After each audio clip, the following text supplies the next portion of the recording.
আসসালামু আলাইকুম ওয়া রাহমাতুল্লাহি ওয়া বারাকাতুহু।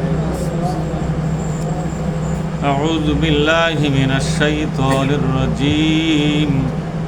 বিসমিল্লাহির রাহমানির রাহিম। আল্লাযীনা ইয়াকুলুনার রিবা লা ইয়াকুমুনা ইল্লা কামা ইয়াকুমুল লাযী ইয়াতাখাব্বাতুহুশ শাইতানু মিনাল মাস। যালিকুম বিআন্নাহুম ক্বালু ইন্নামাল বাইউ মিসলুর রিবা ওয়া আহাল্লাল্লাহুল বাই'a ওয়া হাররামার রিবা। ফামান জাআহু মাউইযাতুম মির রাব্বিহি ফান্তাহা ফালাহু মা সালাফ ওয়া আমরুহু ইলাল্লাহ ওয়া মান আ'াদা ফাউলাইকা আসহাবুন নার হুম ফিহা খালিদুন। আমরা আল্লাহর দরবারে শুকরিয়া আদায় করি, বলি আলহামদুলিল্লাহ। সালাত এবং সালাম বিশ্ব নবী মুহাম্মদ রাসূলুল্লাহ বলি সাল্লাল্লাহু আলাইহি ওয়াসাল্লাম। সম্মানিত ভাইরা, আমি আপনাদের সামনে সূরা বাকারার 275 নম্বর আয়াতটা পড়ে শোনালাম। এই আয়াতের বাংলা তরজমা এবং আনুষঙ্গিক কিছু সংক্ষিপ্ত আলোচনা আমরা আরেকবার চেষ্টা করব। ওমা তৌফিকি ইল্লা বিল্লাহ। আল্লাহ পাক বলছেন, আল্লাযীনা ইয়াকুলুনার রিবা, যারা সুদ খায়। রিবা মানে হলো সুদ। যারা সুদ খায়, লা ইয়াকুমুনা ইল্লা কামা ইয়াকুমুল লাযী ইয়াতাখাব্বাতুশ শাইতানু মিনাল মাস। সেই লোকটা ওই লোকের মতো, শয়তান যাকে স্পর্শ দিয়া মাথা বিগড়ে দিছে। এরা সুদের কারবার ছাড়া কিছুই বুঝবে না। সুদের বিরুদ্ধে কথা বললে এদের মন মেজাজ গরম হয়ে যাবে, কারণ এদের মাথাটা বিগড়ে দিছে কে? শয়তান। এদের মস্তিষ্ক শয়তান নষ্ট করে দিয়েছে। মানে সুদটাকে শয়তান এমনভাবে তাদের কাছে আকর্ষণীয় করে দিয়েছে এবং বেঁচে থাকার অবলম্বন করে দিয়েছে, এবং এমন একটা ভাব, এমন একটা চিন্তা জায়গা দিয়েছে, মনে করতেছে সুদ ছাড়া একটা জাতি চলতেই পারে না। সে সুদের জগতে নিজেকে এমনভাবে জড়ে ফেলেছে, মনে হবে যে শয়তান তাকে আসর করেছে। মানে জিন ধরা রুগী, এ কথার দ্বারা বোঝানো হচ্ছে জিন ধরা রুগী যেমন দুনিয়ার কারো পরামর্শ শোনে না, ওই জিনের ভেতর থেকে যা বুঝায়, যা দেখায়, সেটাই দেখে, সেটাই বলে, যা জিন বলতে বলে। আল্লাহ তাআলা বলছেন, যারা সুদ খায় এরা হলো শয়তান ধরা মানুষ। জিনের মধ্যে দুইটা জাত আছে, একটা ভালো আছে আর একটা খারাপ আছে, আছে না? কিন্তু শয়তানের মধ্যে ভালো খারাপ কি আছে? শয়তান শয়তানি, আর কোনো কিছু ভালো আছে? এই জন্য আল্লাহ তাআলা বলছেন যে শয়তান ধরেছে। সুদের সঙ্গে থাকা মানে হলো কে ধরেছে? শয়তান ধরেছে। বুঝতে পারছেন? শয়তান ধরেছে। এখানে আসুন। আল্লাহ তাআলা বলছেন,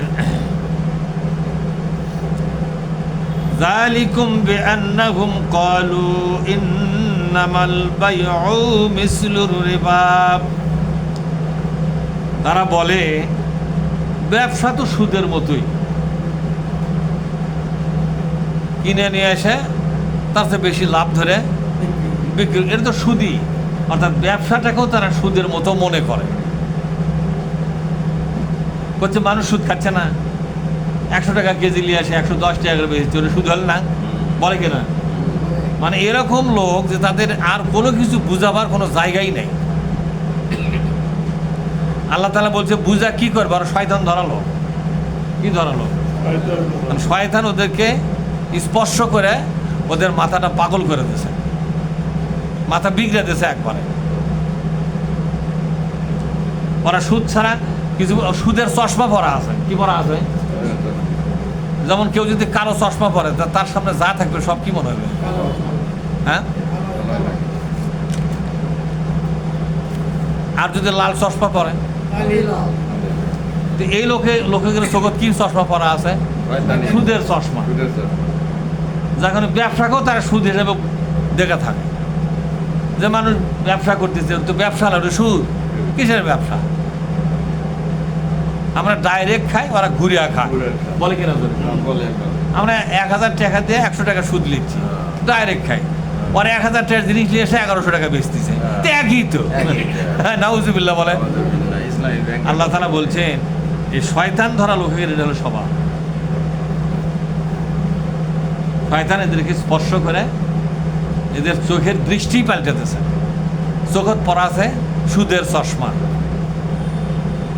এজন্য যখন ইসলামী অর্থনীতির কথা বলা হয়, জাকাত ভিত্তিক অর্থনীতির কথা বলা হয়, এই সুদের চশমা যে নেতাগিরি চোখে পড়ানো আছে, যে ব্যবসায়ীদের চোখে পড়ানো আছে, যে লোকদের চোখে পড়ানো আছে, এর এক চোখে বলে ওঠে কি করে সম্ভব একটা দেশ সুদ ছাড়া চলবে? একদিনে চলবে না, এক মাসও চলবে না, বলে কিনা জোরে? এই ইসলামের পক্ষের লোকগুলা যে সুদ ছাড়া চলাবার চাচ্ছে, আগে দেশ চলা পারবে, দেশ থুয়ে দৌ মারবে। আর মানে তাদের চোখে এমন ভাবে চশমা পরানো আছে যারা সুদ ছাড়া দুনিয়াতে আর কোনো কিছুই দেখে। বলছে হুজুররা তো সুদ খায়, মেলা হুজুর ব্যবসা করছে, তার লাভ করছে না? জুতোর দোকান দিয়েছে হুজুররা, চাউলের দোকান দিয়েছে, লাভ করছে না? বলে করছে। ওটাই তো সুদ।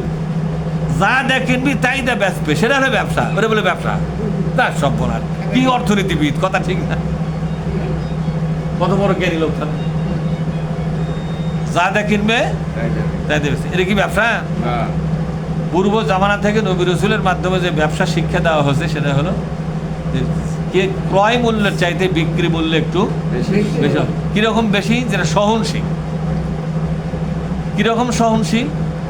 যে আজকে বিক্রি করতেছে লাভ ধরে, এই লোকটা যদি ওই পণ্য কিনতে যায় আর বিবেক কতটুকু লাভ দিতে রাজি হবে, সেই লাভটা তাকে ধরতে হবে। বোঝেন না আমার কথাটা? মনে করেন আপনি একটা স্যালো মেশিন কিনবেন, কতটুকু লাভ ধরলে আপনার মন সায় দেবে? আপনি বলছেন আমি 10,000 টাকা লাভ করো। তা ইসলামের বক্তব্য বলে তুমি এখন মনে মনে খরিদ্দার হও। মনে মনে কি হও? খরিদ্দার হও। স্যালো মেশিনের দাম 40,000 টাকা। তুমি যদি কিনবার যাও, যদি বুঝতে পারো লোকটা 10,000 টাকা লাভ করেছে, মানে 30,000 কেনা আর 40,000 টাকা বিক্রি, এর কি তোমার মন সায় দেবে না কষ্ট হবে তোমার মনে? তখন বলে যে আমার তো কষ্ট হবে, তাই বলে 10,000 টাকা লাভ করবে। তো তুমি যদি এই সায় না দাও, তাহলে তোমার বিবেকে যদি বাঁধে যে ওই দোকানদার কীরকম জালে 30,000 টাকা দিয়ে 40,000 টাকা বেচা ঠিক হলো, 1,000 না 2,000 লাভ লেখ। তো মানুষের বেলায় তুমি যেটা ভালো বুঝলে, ওটা নিজের বেলাও ভালো বুঝতে হবে। এটাই হলো ইসলামী ব্যবসা, অর্থাৎ বিবেক সম্মত লাভ এখানে ধরতে হবে। জিনিসটা ক্লিয়ার হলো কি? তাহলে ওরা তখন বলে এই যে লাভ ধরে ব্যবসা করেছে, এটা সুদ নয়, এটাই তো সুদ। কিন্তু যুগ যুগ ধরে ইসলামের ব্যবসায়িক যে পলিসি, বিজনেস পলিসি যাকে বলা হয়, ব্যবসা পদ্ধতি, এর বিধান হলো ক্রয় মূল্যের সাথে বিবেকসম্মত কিছু লাভ ধরে বিক্রি করতে হবে, যেখানে দোকানের বিভিন্ন খরচ এবং পরিবার পরিতোষণের জন্য কিছু লাভ, এই মিলে একটা লাভ ধরতে হবে। যেখানে একটা পণ্য নিয়ে আসা, দোকানে রাখা, তার কিছু ক্ষয় টয় আছে না, এগুলো সিস্টেমিক কিছু খরচ আছে, এগুলো সহ পরিবার পরিপালনের জন্য অতিরিক্ত কিছু লাভ ধরে পণ্যটা বিক্রি করতে হবে। এটার নাম হলো কি? ব্যবসা, এটা বিজনেস। সম্মানিত ভাইরা, এবার আল্লাহ তাআলা বলছেন ফামান জাআহু মাউইযাতুম মির রাব্বিহি ফান্তাহা ফালাহু মা সালাফ। যদি কোনো ব্যক্তির কাছে আল্লাহর কোরআনের এই শ্রেষ্ঠ নির্দেশনা চলে আসে, আল্লাহর পক্ষ থেকে যদি এই হুকুম চলে আসে, মাওয়াইজাত শব্দের অর্থ হলো আল্লাহ ওয়াজ করেছেন, আল্লাহর ওয়াজ আর আমাদের জন্য হলো সেটা হুকুম। আল্লাহ করবে ওয়াজ আর আমাদের জন্য কি? ওর কথা বোঝা গেল কি? আমাদের জন্য হলো অর্ডার।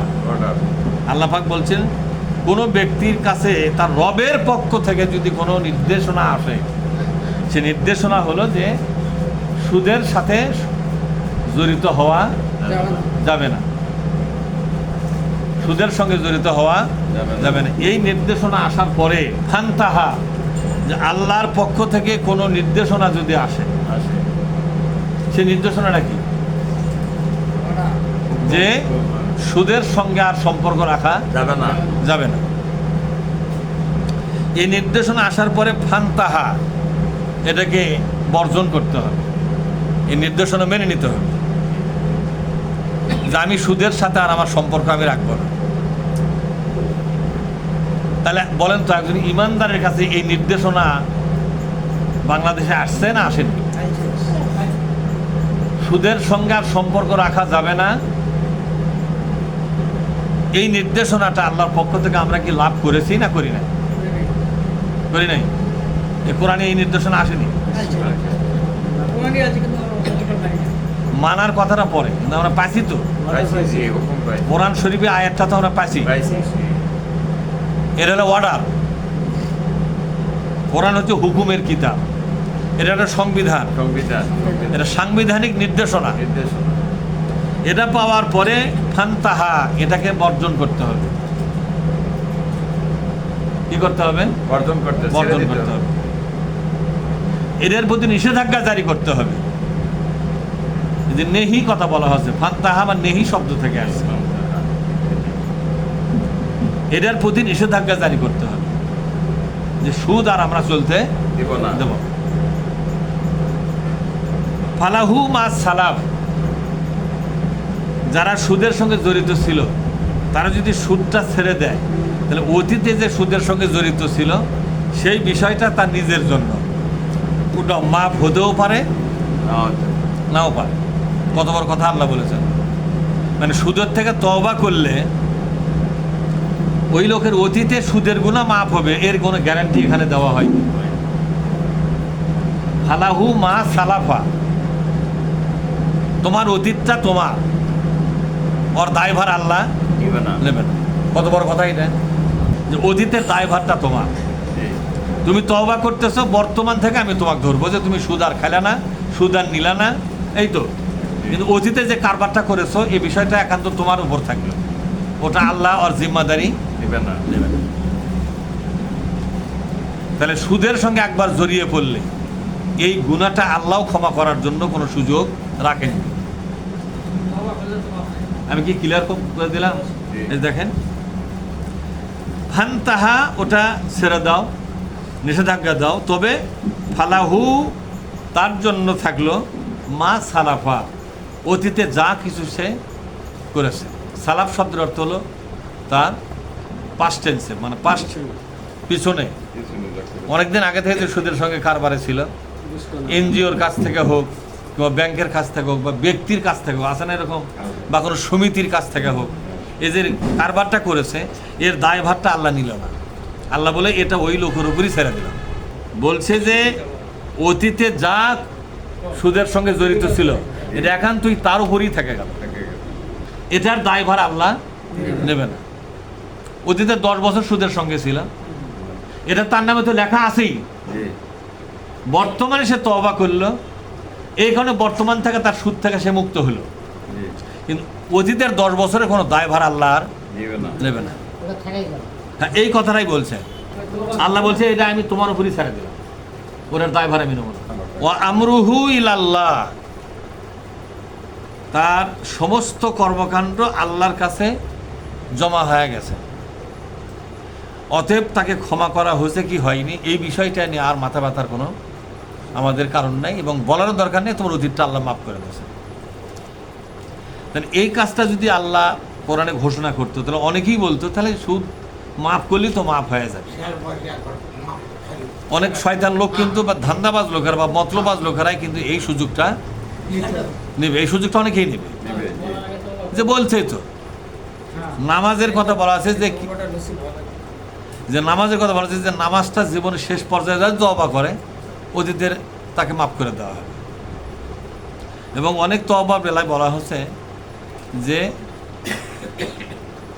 তার অপরাধ তো ক্ষমা করা হবে, তার অপরাধগুলোকে নেকে বদল করে দেওয়া হবে। কিন্তু এখানকার তওবা কিন্তু এরকম না নয়, এটা কিন্তু ভিন্ন। এই জিনিসটা আমাদের বুঝতে হবে। সুদটা মারাত্মক, শুধু এমন একটা বিষয় মারাত্মক যে এটা আল্লাহ রসুলের সাথে যুদ্ধ করার স্বামী, আল্লাহ রসুলের সাথে যুদ্ধ করার স্বামী, মানে আল্লাহ রসুলের প্রতিপক্ষ। জি যুদ্ধের এক পক্ষ আল্লাহ এবং তার রসুল, আর এক পক্ষ হলো সুদের লোক। সুতরাং সুদেরও লোক যদি কোনদিন তওবা করতে চায়, তাহলে যত দিন পর্যন্ত সুদের সঙ্গে জড়িত ছিল, এ দায়ভারটা তার, এ দায়ভারটা তার। এখন আল্লাহ তাআলা বলছেন ওয়ামান আদা ফাউলাইকা আসহাবুন নার।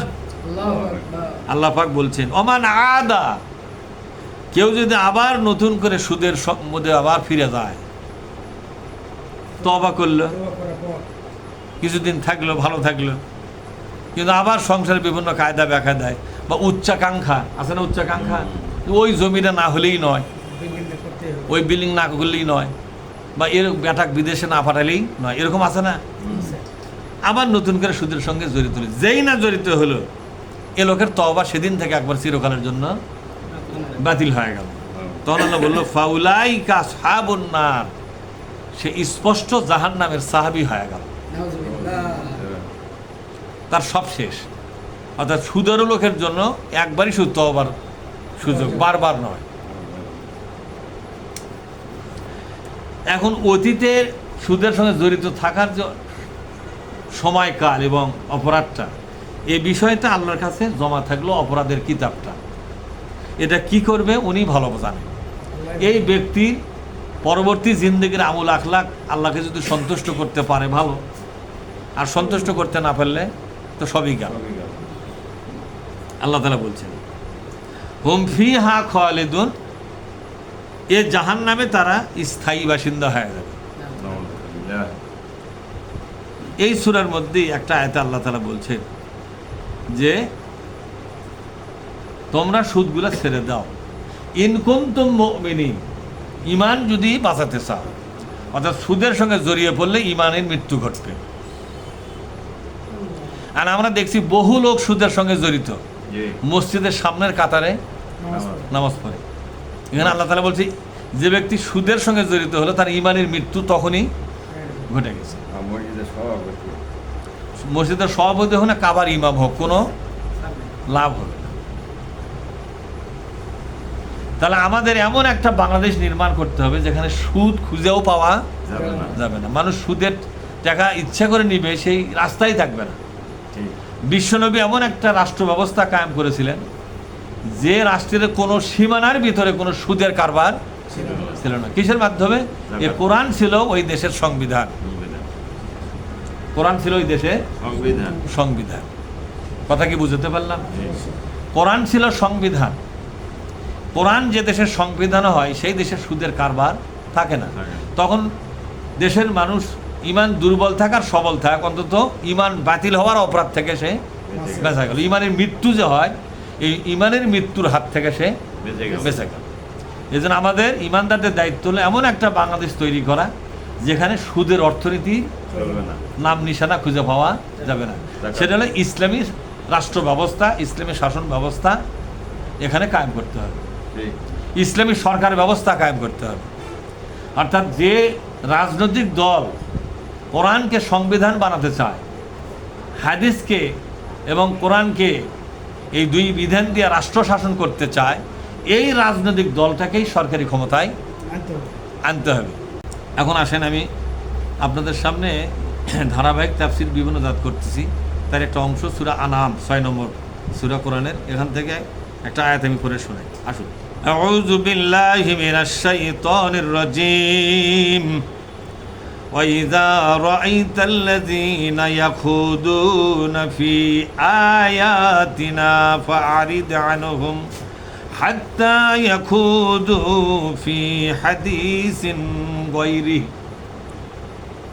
وَإِمَّا يُنْسِيَنَّكَ الشَّيْطَانُ فَلَا تَقْعُدْ بَعْدَ الذِّكْرَى ফালা তাকউদ বা'দা যিকরা মা'আল কওমিস যালিমিন।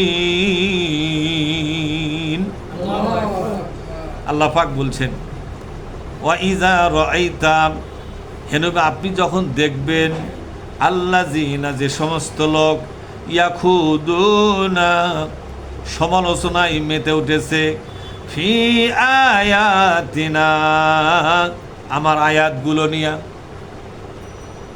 মক্কায় আবু জেহেল থেকে শুরু করে অসংখ্য নেতা কর্মীরা রাজনীতির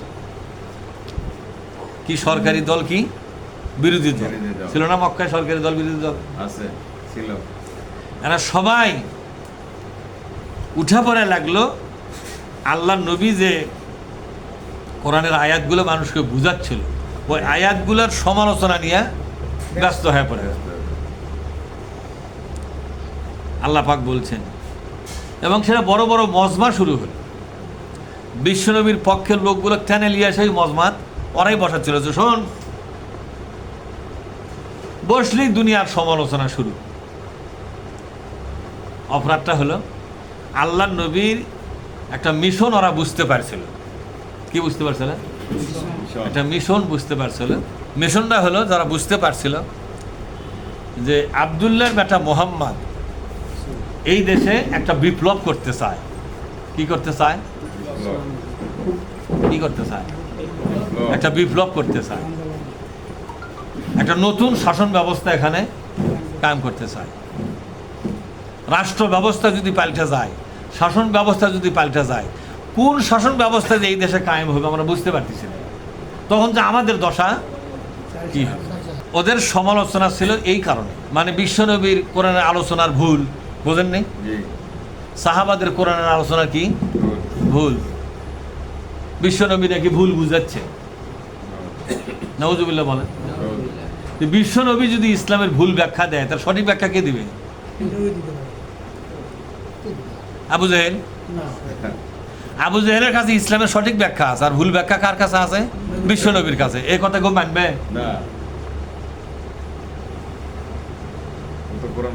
আমার কথা বোঝেন নেই। তা আমরাও যারা কোরআন থেকে আলোচনা করি, ওই দেখবেন চাষটলে বসে থেকে আমাদের তাফসীরের বিরুদ্ধে কি করতেছে? করে না? করে কি করে না? ঠিক করে না? ঠিক 100%। তাদের সমালোচনার মূল কারণ কি? আমরা ভুল ব্যাখ্যা দেয়, এটাই তারা বলে বেড়ায়, ঠিক না? যারা তো কোরআনের ভুল ব্যাখ্যা দেয়, ভুল তাফসীর করে, তাহলে সঠিক তাফসীর ওরাই জানে। চাষটলে যারা বলে বিড়ি খাচ্ছে, ওরাই সঠিকটা জানে না। আল্লাহ তাআলা বললেন যে দরবারে, যে মজমাতে কোরআনের আলোচনার সমালোচনা হচ্ছে, কোরআনের আলোচনার সমালোচনা হচ্ছে, যদি দেখো, ওয়াইজা রাআইতা, তুমি যদি দেখো, এটা নবীকে বলতেছে, কিন্তু নবী না, এখন কাকে বলতেছে? আমাদের সবাইকে বলতেছে, আলেমদের, সাধারণ লোকদেরকেও বলতেছে।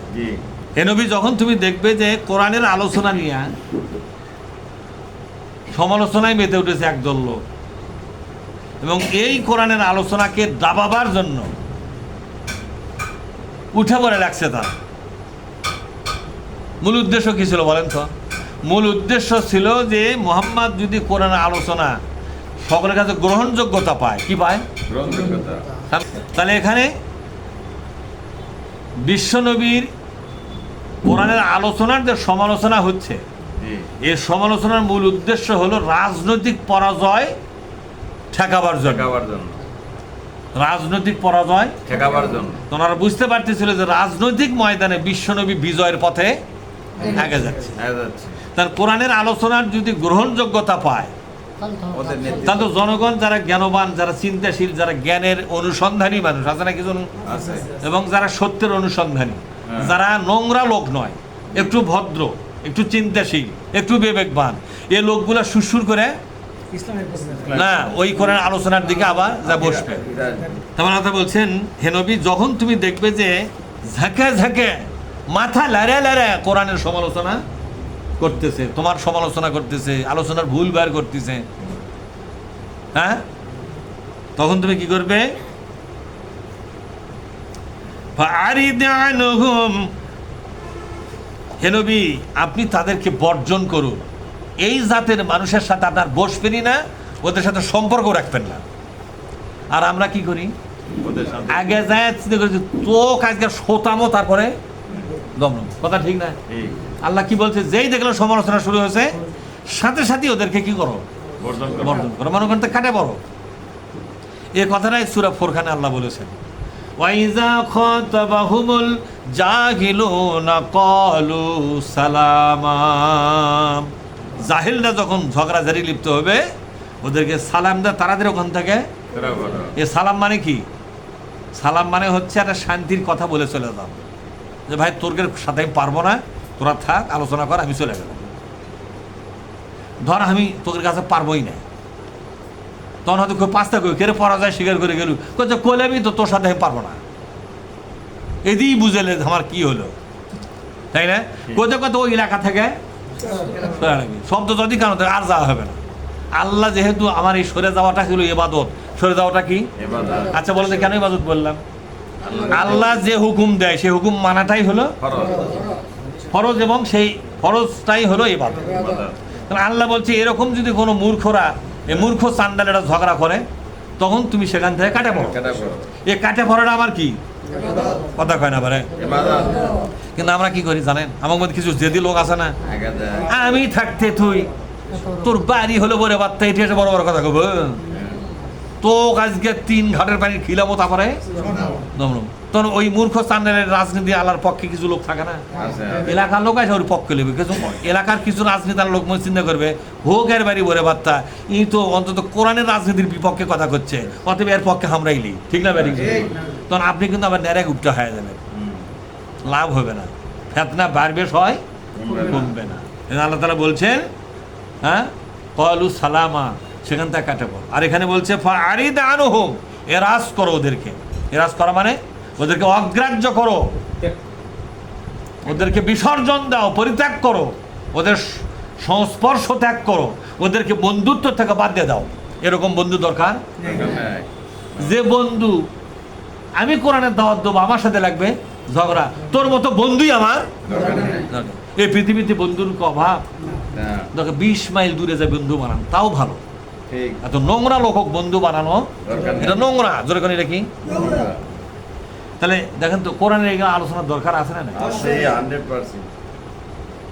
হাত্তা ইয়াখুদু ফি হাদিসিন গায়রি, তবে তাদের সাথে তুমি বসতে পারো অন্য কোনো আলোচনা থাকলে, যেমন মেডিকেল নিয়ে আলোচনা হচ্ছে, কৃষি বিষয় নিয়ে আলোচনা হচ্ছে না এরকম, বা সামাজিক কোনো কাজ নিয়ে দরবার বসছে, বা সামাজিক কোনো বিচার নিয়ে বসছে, মানে কোরআনের আয়াতের ঝগড়াঝাটি নয়, অন্য বিষয়। অন্য বিষয় যদি থাকে যেটা জরুরি বিষয়, এই বিষয়ে ওই নোংরাদের সাথেও বসা যাবে, কারণ ওরা তো সমাজেরই মানুষ, বলে সব নোংরা বাদ দিলে তুমি একলা কি করে পারবে, ঠিক না? ঠিক। তাহলে দেখছেন এখানে কিন্তু একবার বর্জনও করতে বলতেছে না, ঠিক। লাগে থাকবারও করছে, শুধু কোরআনের ব্যাপারে যখন ওরা বিরোধিতা করবে তখন বর্জন করো, আর বৈষয়িক যে কোনো কাজে তাদের সাথে উদ্বোস করতে পারো, সমস্যা হ্যাঁ। নাই। তবে শর্ত এখানে আছে, ওয়াইজা মাররু বিল্লাগবি মাররু কিরামা, অনর্থক কোনো কাজ থাকলে সেখান থেকে তুমি কেটে পড়ো। অনর্থক কাজ ওরা যদি শুরু করে ওরা থাকাতে, মানে তাস খেলছে, লুডো খেলতেছে, ক্যারাম বোর্ড খেলতেছে, এটা কি জরুরি কাজ না অনর্থক কাজ? অনর্থক কাজ। এই অনর্থক কাজ, আজেবাজে কাজ, এমনি গল্প গুজব করছে, হাসি হাসা করতেছে, আসে না এরকম? আছে। এইটা অনর্থক কাজ থেকে তুমি সরে যাও, জরুরি প্রয়োজনে তুমি তাদের সাথে থাকতে পারো। তবে ওই লোকগুলো যদি আবার কোরআনের আলোচনার সমালোচনা শুরু করে তাহলে ওখান থেকে তুমি কাটাবো। নির্দেশটা কার? ওয়াইম্মা ইউনসিয়ান্নাকা শাইতান, যদি শয়তান তোমাকে এই নীতিমালা ভুলে দেয়, ইউনসিয়ান্নাকা, শয়তান যদি তোমাকে এই নীতিমালাটা কি দেয়, কি নীতিমালা বলেন তো? যে কোরআনের আলোচনার সমালোচনা যারা করবে সেখানে বসা নিষেধ করেছেন কে? এটা আল্লাহর নীতি। এই নীতি তোমার স্মরণ নাই, এই নীতি তোমার কে ভুলে দিয়েছে? না, আল্লাহ ভুলে দিয়েছে। আল্লাহ বলছে শয়তান যদি ভুলে দেয়, তার ভুলে দিলে তাকে শয়তানই দিবে। জি। শয়তান কেন ভুলে দিবে বলেন তো? যে কোরআনের আন্দোলনের পক্ষের লোকগুলো যেন এর ঝগড়াঝাড়িতে লিপ্ত হয়, তাহলে সামাজিকভাবে কোরআনের লোকগুলোর মর্যাদা কি হবে? নষ্ট হবে। আর কোরআনের পক্ষে মানুষকে টানার যে মর্যাদাপূর্ণ অবস্থান সেটা আর থাকবে না। এই জন্য শয়তান আপনাকে এই নীতিটা কি দিবে? ভুলে দিবে। শয়তান যে ভুলে দিবে গ্যারান্টি কে দিয়েছে? আল্লাহ। শয়তান ভুলে দেয়। হয়তো মানান হুজুরি একদিন তর্ক লেগে গেছে, তখন আপনার দূর থেকে এই টিটকারি মারবেন না, মানান হুজুরি আমাকে তাফসীর শুনে বুঝালো আর তাই দেখো লেগে গেছে। আপনার তখন বুঝতে হবে যে মানান হুজুরের উপর শয়তান এখন অ্যাকশন শুরু করছে, ভুলে দিয়েছে। হুজুরকে এই মুহূর্তে কি করে দিয়েছে? ভুলে দিয়েছে। প্রয়োজন হলে দৌড়ে যা মানান হুজুর টানে নিয়ে সরে আসা লাগবে। হুজুর কোরআনে কিন্তু আছে, এরা ঝগড়া করে থাকা হবে না। তখন হুজুর তো চিন্তা করে, কে রে, কথা তো ঠিক, আমারই তো মনে নাই, ঠিক না? কিন্তু আমরা কি করি, তুই আরো ওয়াজ করে তুই উল্টাচ্ছ, এবার ডাকিস তো তফসিলের জন্য, ঠিক না? মানে সংশোধন না করে দেয়, বরং ওটা ক্যাচাল আরো কি খাই বলছে আপনার ওয়াজ শোনে কে? আপনি ওয়াজ করেন আর আপনি যা ঝগড়া করেন। কিন্তু আল্লাহ কি বলছেন? যে মানুষ তার ইমানি দুর্বলতার সুযোগে শয়তান কিন্তু তার মস্তিষ্কে এই নীতিমালাটা ভুলে দিতে পারে। ঠিক তখন কি হবে আল্লাহ পাক বলছেন। দেন কথাটা বাস্তবসম্মত কিনা? আল্লাহ তাআলা বলছেন, ফালা তাকউদ বা'দা যিকরা মা'আল কওমিজ যালিমিন। তবে যখনই স্মরণ হবে, বা'দা যিকরা, যখনই স্মরণ হবে, সেটা কেউ তোমার মধ্যে স্মরণ হোক কিংবা কেউ স্মরণ করে দেখ, জিনিসটা যখনই স্মরণ হবে যে এরকম পরিবেশে থাকাটা ঠিক নয়, অথচ আমি ল্যাটাবারে বসে থেকে ঝগড়াই করতেছি, যখনই স্মরণ হবে ফালা তাকউদ, আর বসো না, আর ওখানে বসে থাকো না, কারণ এরা হলো জালেম। কারণ কোরআনের আলোচনার সমালোচনা যারা করে তারা কি কথা কয় না, তারা কি? তারা হলো জালেম। এই জালেমদের সাথে আর বসা যাবে না। কথা কি ক্লিয়ার করতে পারলাম? এই জালেমদের সংখ্যা আমি দেখতেছি মুসলমানদের মধ্যেই বেশি। কথা কয় না, মুসলমানদের মধ্যে কি বেশি। তার প্রমাণ আমি দিই আপনার, সূরা কাফিরুন যখন নাযিল হলো না, কলিয়া আইয়ুহাল কাফিরুন, সারা মক্কাত কোবাকবি শুরু হয়েছিল। তারা বললো যে মুহাম্মদ গেল কোনটায়? আমরা বলবো সাল্লাল্লাহু আলাইহি ওয়াসাল্লাম। কোথায় গেল? দেখে বলে মুহাম্মদ আমাদেরকে কাফের বলে, আমরা কাফের। আবু জাহেল বলল আমরা কাফের, আমাকে 14 গোষ্ঠী কাফের। মুহাম্মদ কে মনে করছে আমি আবু জাহেল? আমিও তো কোরাইশ বংশের লোক, তাহলে কোরাইশ বংশ বাবাকে আমরা কাফের, ওই একলাই মুসলমান, পাশে গিরে। হ্যাঁ, শুরু হয়ে গেল আইয়ুহাল কাফিরুন। কাকে আইয়ুহাল কাফিরুন কয়? কিসের আইয়ুহাল কাফিরুন? আমরা আইয়ুহাল মুমিনুন আমরা। হ্যাঁ, ওরা বলে মুমিনুন, তাহলে কাফের কেন রে? ঠিক না? কাফের করছে, আমরা কাফের লয়। যেমন চোর কয় আমরা।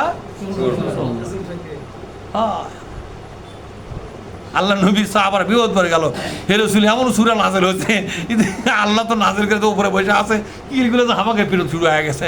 ওরা কাফের লয়, ওরা খালি দাবি করতে আমরা কাফের লয়। আল্লাহ বলছে কাফের, আমরাও এখন কম কাফের, কিন্তু আল্লাহ তো কোসে, তার শক্তি বেশি কোসে, কিন্তু আমাকে তো শক্তি কিল খাওয়ার মধ্যে পড়ে গেছে। আমরা নবী বললো যে আল্লাহ যা বলছে ওটাই ফাইনাল, কথা একটাই, ওরা কাফেরই। কোরআনের সাথে যারাই লাগবে তারাই কাফের, তবে হাজি হোক কিংবা দিলাই হোক, ওগুলা কিচ্ছু দেখার দরকার নেই। কোরআনের সাথে লাগলো কে, তুই কাফের। আমার কথা বোঝেননি? তারপরে বলো আমরা কাফের কিনা মরার পরে দেখা যাবে। তখন আল্লাহ পাক শেষ আয়াতে বলে লাকুম দীনুকুম ওয়ালিয়া দীন, তোমরাও মরো আমরাও মরি, তোমার পেলা তুমি পাবার, আমরা যা পাওয়ার কথা আমরা ঠিকই পাবো, ঠিক না? বাড়ি জোরে। আর শেখ হাসিনা কয় তোমার ধর্ম তোমার, আমার ধর্ম আমার, সবার ধর্ম স্বীকার করার জন্যই বলে আয়াত নাযিল হয়েছে। নাউযুবিল্লাহ পাঠ করে। এখানে দিন মানে ধর্ম নয়, দিন মানে তো ধর্ম লয়ই, কোথাও নেই। দিন মানে হচ্ছে জীবনাচার, দিন মানে হলো মানুষ যেটা ধরে বেঁচে থাকতে চায়, সিস্টেম অ্যান্ড পলিসি, কৃষ্টি, কালচার, তাহাজিব, তামুদ্দুন, এগুলোর নাম ধর্ম। এগুলাকে বলা হয় দিন। আর ধর্ম হচ্ছে একটা ক্যারেক্টার। যেমন লোহার ধর্ম কি, পানির ধর্ম কি আছে না, অক্সিজেনের ধর্ম কি, হাইড্রোজেনের ধর্ম কি। ধর্ম বলতে ওগুলার মানে ক্যারেক্টার। হাইড্রোজেনের ক্যারেক্টার কি, অক্সিজেনের ক্যারেক্টার কি, কার্বন ডাইঅক্সাইডের ক্যারেক্টার কি, এদের ক্যারেক্টারদেরকে বলা হয় ধর্ম। আর এরা ইসলামও গিয়েছে ধর্মের নামে, নাউযুবিল্লাহ পাঠ করেন। ইসলাম হচ্ছে এই যে কমপ্লিট কোড অফ লাইফ। একটা পূর্ণাঙ্গ জীবন ব্যবস্থার নাম হলো ইসলাম। ইসলাম। এর কথা মনে রাখতে হবে। তাহলে আল্লাহ তাআলা কি বললেন? এরা হলো জালেম, যেহেতু কোরআনের সমালোচনা করে, কোরআনের শাসন ব্যবস্থা কায়েমের আন্দোলনের কি করতেছে অবস্থাকে, বিরোধিতা করতে। তার কোরআনের শাসন ব্যবস্থা কায়েমের আন্দোলনের কথাটা বিভিন্ন আয়াতের মধ্যেই কথা কয় না, আয়াতের মধ্যে আছে না নাই? যে তোমরা সবাই মিলে আল্লাহর কোরআনের শাসন ব্যবস্থা কি করো, কায়েম করার চরম না, প্রতিষ্ঠিত করবার হয়নি, প্রতিষ্ঠিত করার চেষ্টা করে চেষ্টা দাও। করো। তাহলে এই চেষ্টার সমালোচনা যারা করে তারা কি একটা আয়াতের সমালোচনা করে না, অসংখ্য আয়াতের সমালোচনা করে।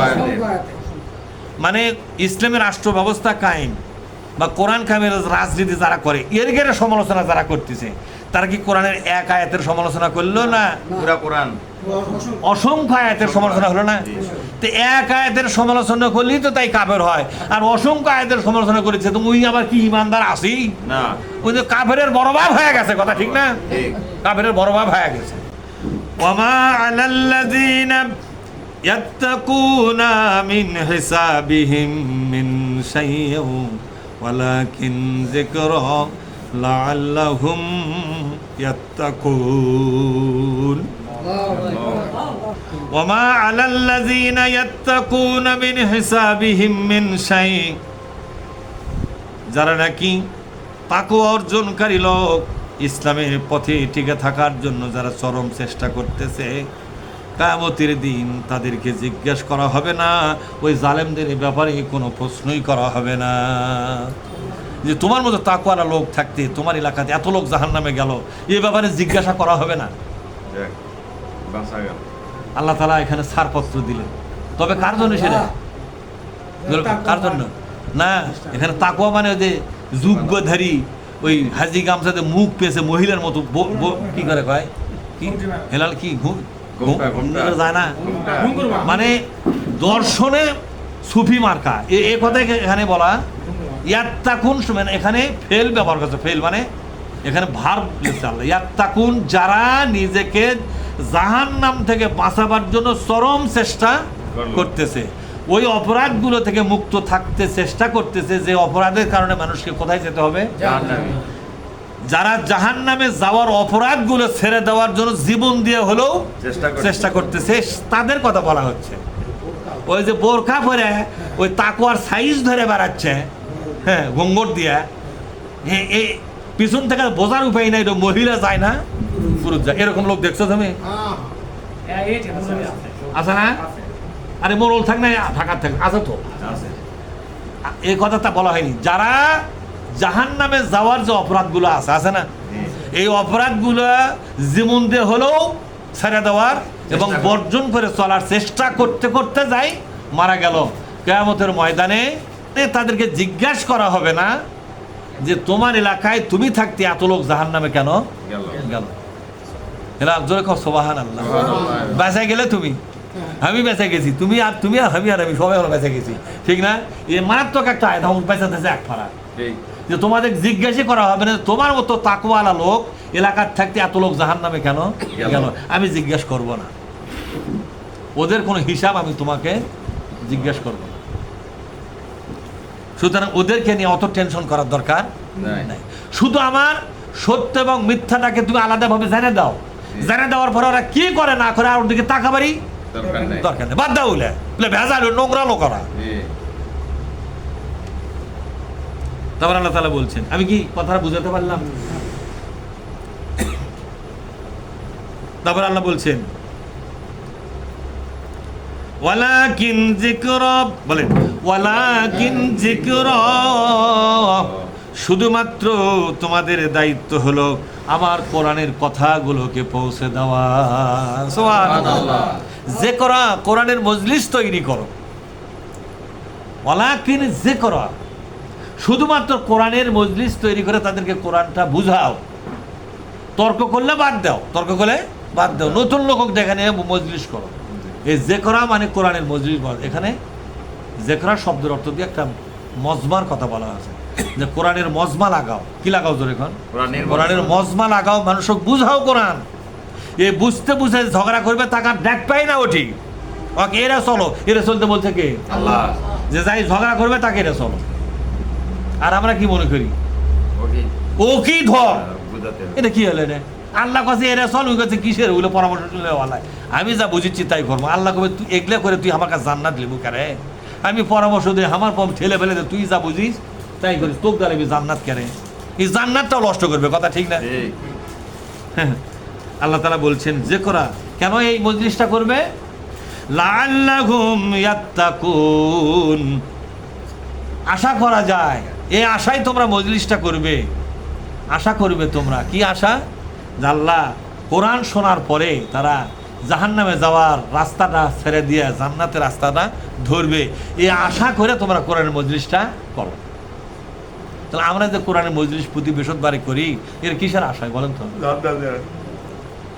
যাতে মানুষ জাহান্নামের রাস্তা ছেড়ে দিয়ে কোন রাস্তায় আসে জান্নাতে ইহদিনাস সিরাতাল মুস্তাকিম এই পথে জানা আসে কথা ঠিক না বা ঠিক ধরে ঠিক